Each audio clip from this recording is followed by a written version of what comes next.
نحمده ونصلي على رسوله الكريم أما بعد সর্বপ্রথম আমি আমার মহান মুর্শিদ যুগশ্রেষ্ঠ মহামানব সুফি সম্রাট হযরত শাহজাহান বাকি মাদ্দাজিলুল আলী হুজুর কিবলাজানের পরশময় কদম মোবারকে শত কোটি সালাম ও কদমবুচি জানিয়ে আমার বক্তব্য শুরু করছি। উপস্থিত আশিকে রাসূল ওলামা পরিষদের ভাইরা, আশিকে রাসূল সংঘের ভাইরা এবং উপস্থিত আশিকে রাসূল জাকের ভাইরা, বিভিন্ন এলাকা থেকে যারা এসেছেন সবাই আমার সালাম গ্রহণ করুন। আসসালামু আলাইকুম ওয়া রাহমাতুল্লাহি ওয়া বারাকাতুহু।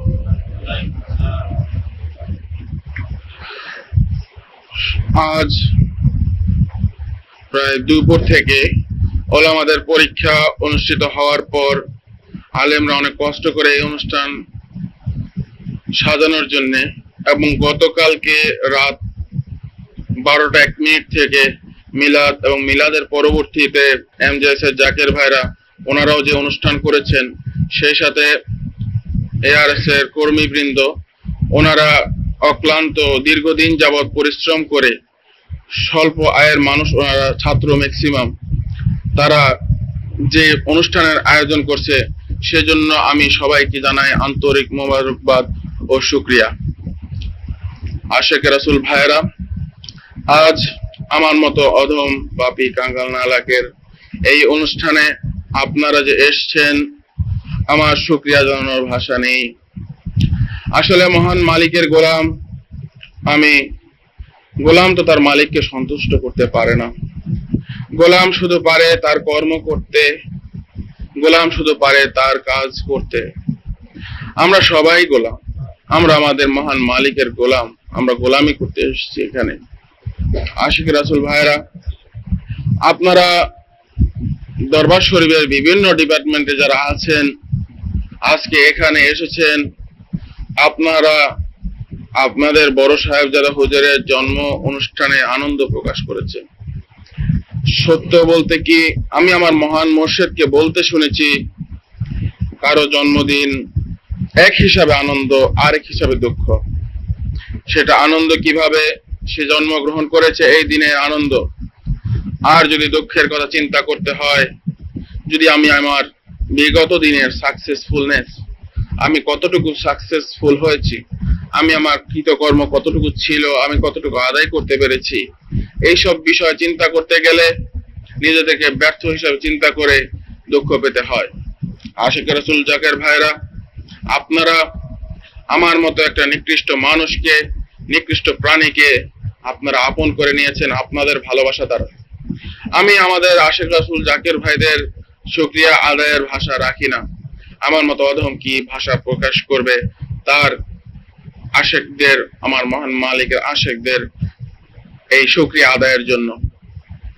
তবে আমি আপনাদের ভালোবাসা পেয়েছি, কিভাবে পেয়েছি, কখন কিভাবে পেয়েছি সেই সম্বন্ধে কিছু বলতে পারি, আর কিছু বলার নেই। আমি মিশরে লেখাপড়ার আগে আমাদের মহান মালিক থেকে বিদায় নিয়ে যখন আমি বিদেশে রওনা দিই, সেই মুহূর্তে আমাদের জাকের ভাইদের অশ্রু ছলছল চোখ আমার মনকে বেদনা বিদরিত করে, কিন্তু আমি ততটা কান্নাক্রান্ত হইনি। কিন্তু যখন আমি দোতলায় আমার মহান মুর্শিদকে তার কাছে সালাম করে বিদায় নিতে গেলাম, ইতিপূর্বে মাকে বিদায় নিয়ে আসলাম, মাকে সান্ত্বনা দিয়ে আসলাম, মা তো কাঁদবেই, মা তো দরদি, মা তো সবার দরদি হয়ে থাকে, তাই না? মা তো কাঁদবেই, কিন্তু মাকে সান্ত্বনা দিয়ে আসলাম, আমার কাছে খুব খারাপ লাগতেছিল। তারপর আমি আমার মাকে সান্ত্বনা দিয়ে আসলাম, মা চিন্তা করেন কেন, আমি তো ফিরে আসছি, আমি তো চলে যাচ্ছি না। যাই হোক, তারপরে যখন নাকি আমার মহান মুর্শিদ থেকে বিদায় নিতে গেলাম, তার চোখ মোবারকের দিকে তাকানোর সাহস আমার ছিল না। তার দিকে এক নজর তাকিয়েছি, তখন তিনি শেষ যে কথাটা বললেন, যাও বাবা, আল্লাহ তোমার সহায় হবেন। এবং এই কথাটা বলে আমার মহান মুর্শিদ তিনিও কান্নায় ভারাক্রান্ত হয়ে গেলেন। আমি আর সেখানে উপস্থিত থাকতে পারলাম না। আমি আমার মহান মসজিদ থেকে যাওয়ার আগে আমি বলেছিলাম আমার একটা ইচ্ছা আছে, আমি আমার বিদেশ সফর শুরু করব রাসূল সাল্লাল্লাহু আলাইহি ওয়াসাল্লামের রওজা ও বাইতুল্লাহ শরীফের জিয়ারত করে। আমার ভালো কিছু দিয়ে আমি আমার বিদেশ সফরটা শুরু করতে চাই। আমি একটা ভালো গুড কিছু দিয়ে আমি আমার রওজা জিয়ারতটা শুরু করতে চাই এবং আমি সেই আশায় পোষণ করি। পরবর্তীতে আমি যখন বাইতুল্লাহ শরীফে ঢুকি, সেখানে জিয়ারত করার সময় আমি বাইতুল্লাহ শরীফের দিকে দেখে অভিভূত হই এবং মনে কি এই কি সেই জায়গা যা আমার দেখার অনেকদিন আকুত ছিল, এরকম আমি দেখে অভিভূত হই। এবং আমি সৌদি আরবে 4 দিন ছিলাম। পরবর্তীতে যখন নাকি আমি মদিনা শরীফে রাসূল সাল্লাল্লাহু আলাইহি ওয়াসাল্লামের রওজা মোবারক জিয়ারতে যাই, এই অধম যখন নাকি রাসূল সাল্লাল্লাহু আলাইহি ওয়াসাল্লামের রওজা মোবারক জিয়ারতে যায়, 600 কিলোমিটার দূর মক্কা মদিনা, বহু দূরের রাস্তা। তারপর সেখান থেকে যখন নাকি যাই, আমি যখন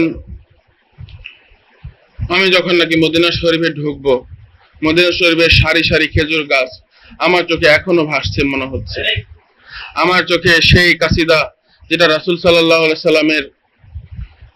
সাল্লামের সময় পড়েছিল সাহাবায়ে কেরামগণ, ছোট ছোট বাচ্চা শিশুরা রাসূল সাল্লাল্লাহু আলাইহি সাল্লাম ছোট ছোট শিশুদেরকে অনেক বেশি ভালোবাসতেন, যেটা আমাদের ইমাম হুজুরের মধ্যে দেখা যায়, আমাদের মহান মুর্শিদ তার মধ্যে দেখা যায়।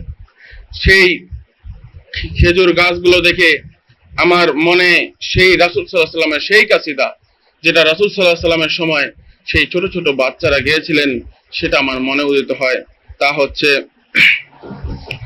طلعَ البدر علينا من ثنيات الوداع وجب الشكر علينا ما دعا لله داع طلع البدر علينا من ثنيات الوداع وجب الشكر علينا ما دعا لله داع أيها المبعوث فينا جئت بالأمر المطاع جئت شرفت المدينة ما دعا يا خير داع।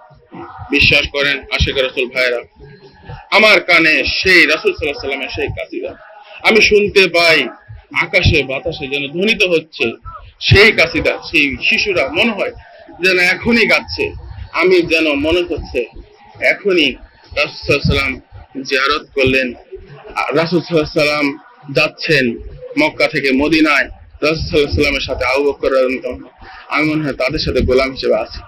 আমার কাছে এই ধরনের একটা ফিলিংস, এই ধরনের একটা অনুভূতি আমি অনুভূত হয়। তারপর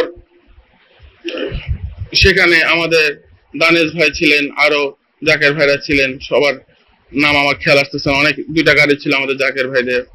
সেখানে যখন নাকি রাসূল সাল্লাল্লাহু আলাইহি ওয়াসাল্লামের রওজা শরীফ দূর থেকে দেখা যায়, দূর থেকে দেখার পর আমার ভিতরে একটা ভিন্ন রকম রাসূল সাল্লাল্লাহু আলাইহি ওয়াসাল্লামের রওজা শরীফ সেই সবুজ গম্বুজ মোবারক দেখে আমি আমার চোখের অশ্রুকে আর ধরে রাখতে পারিনি। আমার মনে আসে যে এই কি সেই জায়গা, এই কি সেই পবিত্র স্থান যা আমার দেখার জন্য হাজার হাজার বছর আমার আত্মা অতৃপ্ত অবস্থায় আছে। এই কি সেই পবিত্র স্থান যা আমার আজ দেখার তৌফিক হলো। আমি আমার চোখের অশ্রুকে ধরে রাখতে পারিনি সেই মুহূর্তে। সেই সাথে আমাদের যেসব জাকের ভাইরা ছিলেন তাদের সবার চোখে পানি আসে সেই সবুজ গম্বুজ মোবারক দেখার পর। তারপরে আস্তে আস্তে রাসূল সাল্লাল্লাহু আলাইহি ওয়াসাল্লামের রওজার কাছাকাছি চলে যে বেশ কিছুটা দূরে আমরা বেয়াদবি হবে এই আশঙ্কায় বহু দূর থেকে জুতা মোবারক খুলে আদবের সাথে ওযু টুজু করে যাই। তবে সৌদি আরবের তাপমাত্রা তো অনেক বেশি, 57 মতো সম্ভবত ছিল তাপমাত্রা, 57 কি 53 ডিগ্রি সেলসিয়াস। সো সেই রকম তাপমাত্রায় মাটিতে খালি পায়ে হাঁটাটা খুবই কষ্টকর। তবে আমরা হাঁটার মতো অবস্থা ছিল না, অনেকটা দৌড়ে সাদা পাথর আছে, সেই সাদা পাথরের উপরে অবস্থান করলে পায়ে কিছুটা গরম কম লাগে, সেই কারণে দৌড়ে সেই জায়গায় যাই, পরবর্তী ওযু টুজু করে সেখান থেকে বেরিয়ে খুব কষ্ট করে যাচ্ছিলাম। মানুষ হাসাহাসি যদিও করছে, কিন্তু আমরা সে দিয়ে ভ্রুক্ষেপ করিনি। তার পরবর্তীতে আমরা রাসূল সাল্লাল্লাহু আলাইহি সাল্লামের রওজা মোবারক জিয়ারত করি। এই অধমের পক্ষে তৌফিক হয়েছে মহান মালিকের সাক্ষাৎ পাওয়ার জন্য। রওজা মোবারক জিয়ারতের পর সেখানে রাসূল সাল্লাল্লাহু আলাইহি সাল্লামের রওজা মোবারক জিয়ারত করার পর সেখানে আমরা দীর্ঘক্ষণ অপেক্ষা করি, মিলাদ শরীফ পাঠ করি। তবে সেটা সেইভাবে না, আমরা এইভাবে যেভাবে মিলাদ শরীফ পাঠ করি না, সেটা কৌশলগতভাবে মানে সাইলেন্ট ভাবে চুপচাপ মানে মনে মনে মিলাদ পাঠ করি।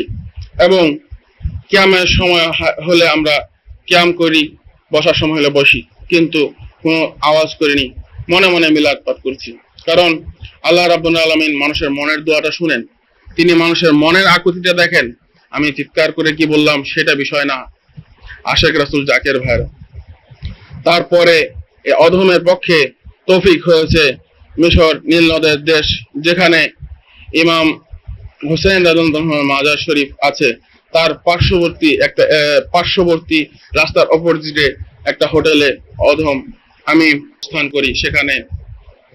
সেখানে বেশ কিছুদিন থাকার পর আমরা সেখান থেকে একটা বাসা ঠিক করে পরবর্তীতে সেই বাসায় চলে যাই। কিন্তু আমার কাছে যখন নাকি আমি এই ইমাম হোসেন রাদিয়াল্লাহু আনহু মাজার সংলগ্ন এলাকায় ছিলাম এবং তার রওজা শরীফ জিয়ারত করছিলাম, প্রতিদিন যাওয়া আসা হতো এবং এই উসিলায় যাওয়ার অনেক সুযোগ হয়েছে। তো পরবর্তী ওখান থেকে যখন নাকি বাসায় চলে যাচ্ছিলাম, আমার কাছে মনে হচ্ছিল যে আমি কোনো আপনজনকে ছেড়ে চলে যাচ্ছি।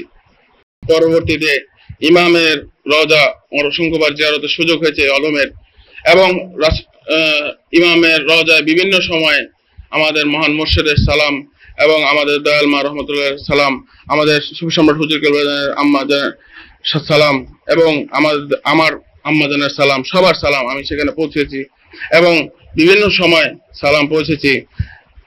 এবং রাসূল সাল্লাল্লাহু আলাইহি ওয়াসাল্লাম রওজার সময় যখন গিয়েছি, রাসূল সাল্লাল্লাহু আলাইহি ওয়াসাল্লাম সেখানে আমাকে বেশ সমাদর করেছিলেন, কেননা আমি রাসূল সাল্লাল্লাহু আলাইহি ওয়াসাল্লামের কাছে আমাদের মহান মুর্শিদের ব্যানারে গিয়েছি। এবং যখন নাকি ইমাম হোসেন রাদিয়াল্লাহু আনহু মাজারে গিয়েছিলাম, আমার মনে হচ্ছে যে আমি এমন একটা মানুষ যিনি ইমাম হোসেনের দল, ইমাম হোসেনের কাছাকাছি, ইমাম হোসেনের খুবই আপন।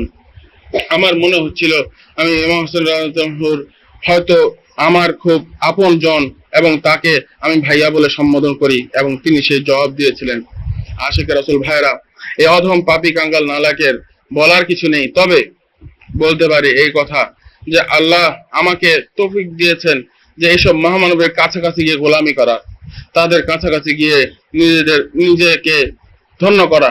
আমার যোগ্যতা নাই যে তার নিজের যোগ্যতা অন্তত এইসব মহামানবের কাছে যেতে পারি, তবে আমার মহান মুর্শিদের বিশেষ দয়ায় আমি এইসব, তারপরে দানিয়েল আলাইহিস সালাম, লোকমান আলাইহিস সালাম সহ আরো বেশ কিছু ইমাম শাফি রহমাতুল্লাহ আলাইহি, আরো কয়েকজন বড় বড় ইমাম ও ওনাদের মাজার শরীফ জিয়ারত করি, এবং নফিসা রহমাতুল্লাহ আলাইহি, সাইয়েদনা জানাব রহমাতুল্লাহ আলাইহি, এবং রাসূল সাল্লাল্লাহু আলাইহি ওয়াসাল্লাম আহল আওলাদ মা ফাতেমা রহমাতুল্লাহ আলাইহি, ইমাম হাসান হুসাইন রহমাতুল্লাহ আলাইহি, এবং আরো বেশ কিছু আল আসহাব আল আজওয়াদ ওনাদের রওজা শরীফ জিয়ারত করি। হযরত হামজা রহমাতুল্লাহ আলাইহি শুহাদায়ে উহুদ এবং তাদের রওজা শরীফ জিয়ারত করার তৌফিক পাই। আশিক রাসূল ভাইরা, এই অধম যখন নাকি মিশরে থাকাকালীন সময় আমার মহান মুর্শিদের পক্ষ থেকে, সেটা হয়তো আমার ইমানি পরীক্ষা ছিল, আমার মহান মুর্শিদ যখন আমি মিশর থেকে অসুস্থ অবস্থায় চলে আসি, তখন আমার বিভিন্ন সময় আপনারা দেখেছেন আমি এমনই একটা অবস্থায় ছিলাম, সেটা থেকে হয়তো আমার বেঁচে আসা সম্ভব হয়নি। তবে আমি আমাদের এই আশিক রাসূল ভাইরা যারা আমাদের সামনে আছেন, বা যারা কালকে এসেছিলেন, বা যারা হয়তো আসতে এখন পারেননি, এই আশিক রাসূল ভাইদের ভালোবাসায় আমি জীবিত হয়েছি, পুনর্জীবিত হয়েছি। আশিক রাসূল ভাইরা,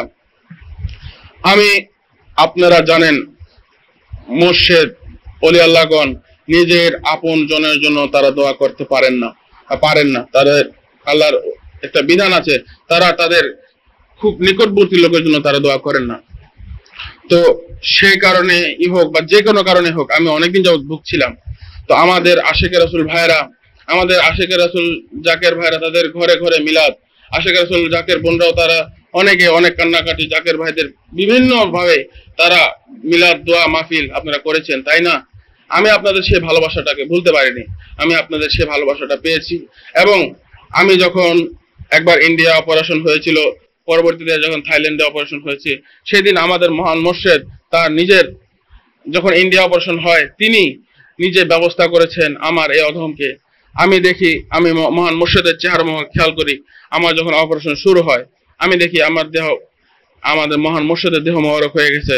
এবং বাস্তবিকভাবে আমার মহান মোর্শেদ তিনি বলতে পেরেছিলেন আমার এখন কোথায় কি অপারেশনটা হচ্ছে, কোথা দিয়ে মানে সেই কাটা হচ্ছে, কোথা দিয়ে তার দেওয়া হচ্ছে, হার্টের কোন অবস্থা এখন কারেন্টের তার ইলেকট্রিসিটি অবস্থান করছে, সেগুলো আমাদের মহান মোর্শেদ সেই এটা বাস্তবে উনি এখান থেকে ফিল করেছেন।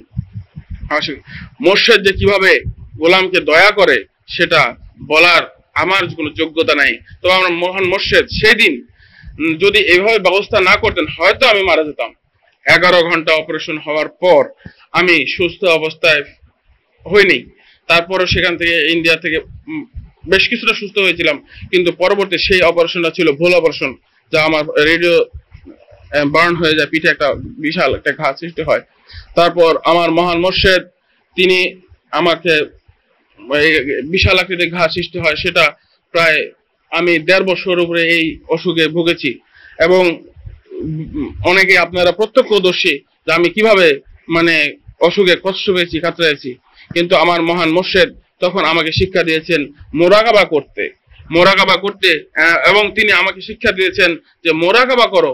এবং তখন আমাদের ডাক্তার মোস্তফা কামাল ভাই, ডাক্তার এনামুল ভাই, আরো স্কিন স্পেশালিস্ট হানিফ কবির, আরো শওকত খন্দকার কাপ্পা, আরো কয়েকজন যারা ডাক্তার ছিলেন তারা এই অপারেশন সার্জারি করেছেন। আমি তখন সজ্ঞানে বিনা অ্যানেস্থেসিয়ায় শুধু মোরাকাবার মাধ্যমে, আমার মহান মোর্শেদ ডাক্তার মোস্তফা কামাল এগুলা বেশি করেছে আমার যেটা খেয়াল আছে, আমার মহান মোর্শেদ সামনে থাকতেন এবং বিনা অ্যানেস্থেসিয়ায় সেই অপারেশন গুলা করেছেন।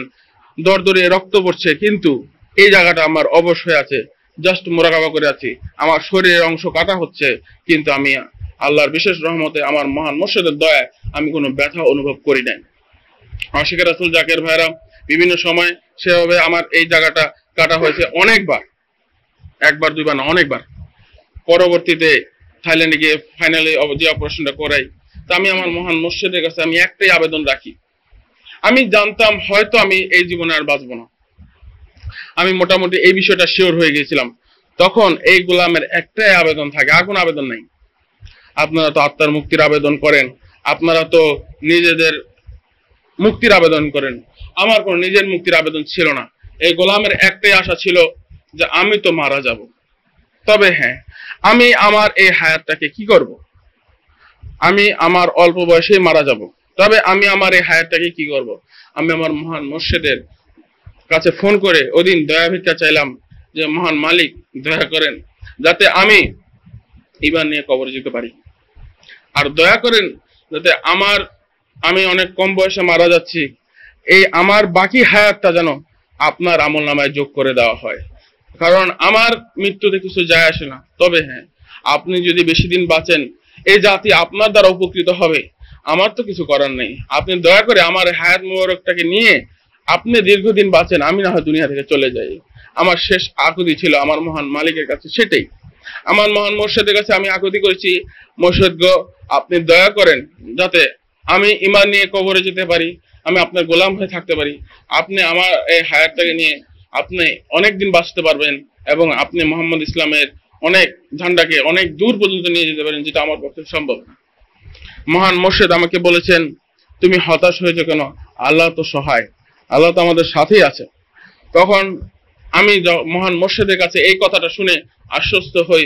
পরবর্তীতে আমার অপারেশন খুব সুন্দরভাবে হয় এবং আমি খুব তাড়াতাড়ি সুস্থ হয়ে যাই। আসলে ওলি আল্লাহদের কাছে মানুষের অসুখ বিসুখ রোগ বালাই বিভিন্ন সমস্যা এগুলা কিছু না, ওলি আল্লাহ চাইলে যে কোনো সময় যে কোনো মানুষের যে কোনো সমস্যা দূর করতে পারেন। গত শবে বরাতের দিন আমি একটা কথা বলেছিলাম যে শবে বরাত নির্দিষ্ট ভাগ্য রজনী, তবে হ্যাঁ ওলি আল্লাহদের কাছে এই ভাগ্য রজনী সময় সীমাবদ্ধ না, তিনি যখন খুশি তখন আপনাদেরকে এই ভাগ্যকে সুপ্রসন্ন করতে পারেন। আমি এই কথাটা বলেছিলাম। আশেখ রাসূল জাকের ভাইরা, যে বড় পীর আব্দুল কাদের জিলানী শীতের চোরকে এক দিনের মধ্যে, সেটা রাত ছিল না, সকালের দিকে তাকে কুতুবে শহর কুতুবে পরিণত করেছিলেন, তাহলে সেটা কি শুধু ভাগ্য? রাত না, যে কোনো সময় ওলি আল্লাহরা চাইলে মানুষের ভাগ্যকে পরিবর্তন করতে পারেন। আশেখ রাসূল জাকের ভাইরা, মহান মোর্শেদ সেদিন আমার ভাগ্যকে পরিবর্তন করেছেন, সেদিন আমাকে মৃত্যুপথ যাত্রী থেকে বাঁচিয়েছেন। ইতিপূর্বে আরেকদিন ইন্ডিয়া অপারেশনের মৃত্যুপথ যাত্রী থেকে বাঁচিয়েছেন, ইতিপূর্বে মিশরে দুইবার আমাকে মৃত্যুপথ যাত্রী থেকে বাঁচিয়েছেন। কারণ মহান মোর্শেদ আমার খেয়াল আছে, তিনি আমাকে একটা কথা বলেছেন, যাও বাবা, আল্লাহ তোমার সহায় হবে। কিভাবে সহায় হয়েছে আমি সেটা প্র্যাকটিক্যালি দেখেছি। তো আশেখ রাসূল জাকের ভাইরা, আমরা বিভিন্ন সময় মনের ভুলেই হোক, নিজেদের পাপ কার্যের কারণেই হোক, আমরা বিভিন্ন সময় ভুল বেয়াদবি করে থাকি। রিসেন্টলি একটা কিছু ঘটনা নিয়ে আমি বলবো যে মনিরের খোদা বা মনিরুজ্জামান রহমতুল্লাহ, যিনি এখন বাবে জান্নাত দরবার শরীফে সমাধিস্থ অবস্থায় আছেন, এই মহামানবের ঘটে যাওয়া কয়েকটা ঘটনা। এই মহামানব তার রওজা শরীফ, আমরা দরবার শরীফে যারা যেতাম, আমরা জিয়ারতের সুযোগ থাকা সত্ত্বেও অনেকেই জিয়ারত করতাম না। যার কারণে আমাদের অনেক বেয়াদবি হতো। এই মহামানবের রওজা শরীফ উনি দয়া করে আমাদেরকে একটু সজ্ঞান করেছেন, আমাদের মতো জ্ঞানহীন মানুষকে তিনি সজ্ঞান করেছেন ঠোকর দিয়ে। সে ঠোকরের প্রমাণ আমি দেখাতে চাই। আপনারা হয়তো দেখবেন আমার কপালের এই বাম সাইডে একটা দাগ আছে কিনা। আমি সেদিন ছিল সোমবার, আমি মনিরুজ্জামান রহমতুল্লাহ আলাই, মনির খোদা রহমতুল্লাহ, ওনার মাজার পাশ দিয়ে যাচ্ছিলাম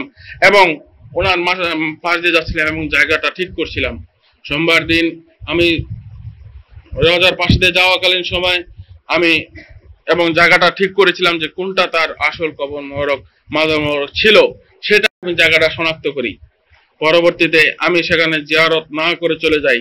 প্রথম যেদিন গিয়েছিলাম তিনি আমাকে বলেছেন, ভাইয়া তুমি এসেছো, তা এতদিন পরে আমার কথা মনে পড়লো, বিগত 7 বছর তুমি আমার জন্য কি করেছো।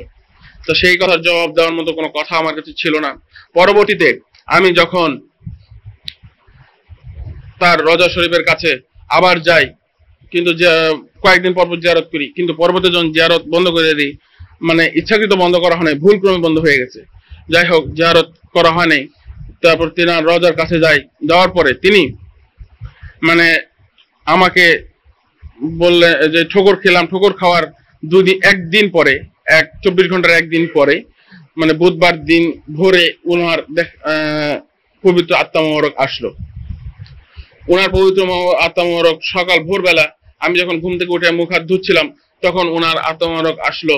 তো ওনার আত্মা মোবারক আমাকে বললেন যে তোমরা দরবার শরীফে ঢোকো, কিন্তু আমার রওজা জিয়ারত করো না। এই কথাটা আমাকে বললেন, তোমরা রওজা শরীফে ঢোকো কিন্তু আমার রওজা জিয়ারত করো না। তিনি আরো বললেন, তুমি তো বিগত বছরগুলোতে এখানে আসুনি, তুমি তো দেখোনি এই জায়গার মধ্যে কি অত্যাচার হয়েছে, কিন্তু আমি তো তার প্রকাশ্য সাক্ষী। এরূপ ভাবে তিনি অসংখ্য অভিযোগ পেশ করলেন কেন আমরা রওজা শরীফ জিয়ারত করি না। এবং তিনি বললেন যে এখন থেকে বাবে জান্নাত দরবার শরীফে যত মানুষ ঢুকবে, বেরোবার পূর্বে যেন তার রওজা শরীফ, পবিত্র রওজা শরীফ যেন জিয়ারত করে যায়। তাই আমরা, এবং তিনি আরো কথা বললেন যে তোমরা ইমাম হুজুরের রওজা শরীফ 30 সালে করেছো, কিন্তু আমার কোনো খবর নেই, আমি তো সে নিজেই। এই ধরনের কথা তিনি অনেক আবেগ আপ্লুত অনেক কথা বলেছেন। তারপর আমি আমার মহান মুর্শিদকে জানাই এবং রওজা শরীফ সুন্দর করে করার জন্য এবং সেটা জিয়ারতের ব্যবস্থা করার জন্য সেই দিনই আমি সেখানে চলে যাই আমাদের আরো কিছু জাকের ভাইদের নিয়ে। সেখানে গিয়ে সেখানে জাকের ভাইদেরকে বুঝাই এবং তারা জিয়ারতের ব্যবস্থা করে। এখন সেই রওজা শরীফে আন্ডার কনস্ট্রাকশন কাজ চলছে। তো আশেখ রাসূল জাকের ভাইরা, আপনারা যারা এসছেন, আশেখ রাসূল ওলামা ভাইরা ও আশেখ রাসূল এআরএসের ভাইরা, আপনাদের এই সব কথা আমার বলা মধ্যে যদি কোনো বেয়াদবি হয়ে থাকে সেজন্য আমি ক্ষমা প্রার্থী। এবং আপনারা এই অনুষ্ঠানে এসেছেন, এত কষ্ট করেছেন বিগত 24 ঘন্টা ধরে। গতকাল রাত 12টা 1 মিনিট থেকে এখন প্রায় 12টার কাছাকাছি সময় চলে আসছে। বিগত 24 ঘন্টা ধরে আপনারা যেই অক্লান্ত পরিশ্রম করে আমার জন্মদিনকে সুখমণ্ডিত ও সুন্দর করার জন্য চেষ্টা করেছেন। আজকে দুপুর থেকে ওলামাদের পরীক্ষা হয়েছে এবং পরীক্ষার পর থেকে বেশ কিছু সংখ্যক ওলামা এখানে বসে আছেন। তারা এই অনুষ্ঠানকে সুন্দর করার জন্য তারা অপেক্ষা করছেন। আমি আমার মহান মালিকের কাছে সবার পক্ষ থেকে ক্ষমা চেয়ে মালিকের কাছে প্রার্থনা করতে চাই, তিনি যেন আমাদেরকে কবুল করে নেন।